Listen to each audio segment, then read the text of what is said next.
সবার প্রথমে সবাইকে জানাই শুভ শারদিয়া। আজকের আমার এই ব্লগ আমার কলকাতায় মানে মামা বাড়ি যাওয়া নিয়ে।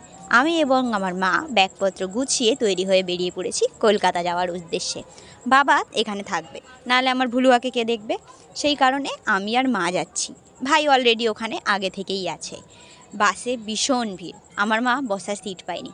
আমি কোনো ক্রমে শেষে একটা সিট জোগাড় করেছি, কিন্তু যা ধকল সে সিটে সেটা আর বলার নয়।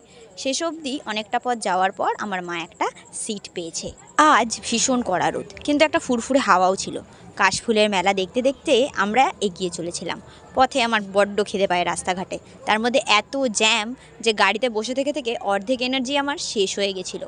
জানলার ধারে সিটটা পাওয়ার পর তবু একটু স্বস্তি পেয়েছি আমি। দেখুন মেঘ করে গেছে, বৃষ্টিও শুরু হয়েছে। পথে এই রাস্তাটুকু যেতে কতবার যে বৃষ্টি আর কতবার যে রোদ দেখেছি তার কোনো ইয়ত্তা নেই।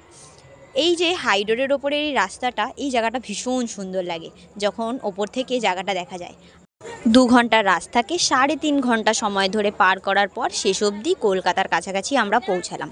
কিন্তু কলকাতায় ঢুকতে দেখি সে আর এক অবস্থা। সেখানের ভিড় এত বেশি যে বলার মতো নয়। বাসে পর্যন্ত একটা সিট পেতে গিয়ে আমাদেরকে ধকল সইতে হয়েছে। আর বাইরে সেখানে তো লোকে গিজগিজ করছে, কোথাও যেন পা রাখার জায়গা নেই। সত্যি এই জন্যই বলা হয় পুজো তো আসলে শহরেই হচ্ছে, আর আমার অবস্থা ভীষণ করুণ। কাল যে কী কারণে আমি এত কষ্ট করে অনেক রাত অবধি পার্লারে বসে থাকলাম সেটা আমি নিজেই বুঝে পাচ্ছি না। এখন মনে হচ্ছে পুরো টাকাটাই লস। বাসে বসে বসে দেখছিলাম চারিপাশে কি সুন্দর মেলা বসেছে। এরপর আমি আমাদের পাড়ায় গিয়ে পৌঁছালাম। সেখানেও অলরেডি দেখছি ঠাকুর দেখতে শুরু করেছে লোকে। এবারে আমাদের পাড়ার পুজোর থিম দীঘার মন্দির।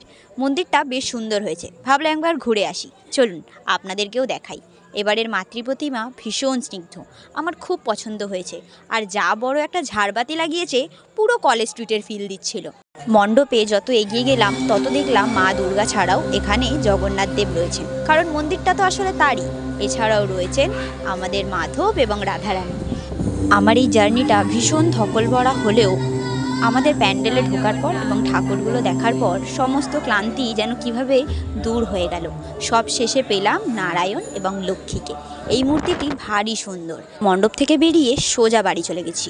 আজকে আমি কোথাও যাব না। আজকের মতো ভিডিও শেষ। ভালো করে পুজো কাটাবেন সবাই।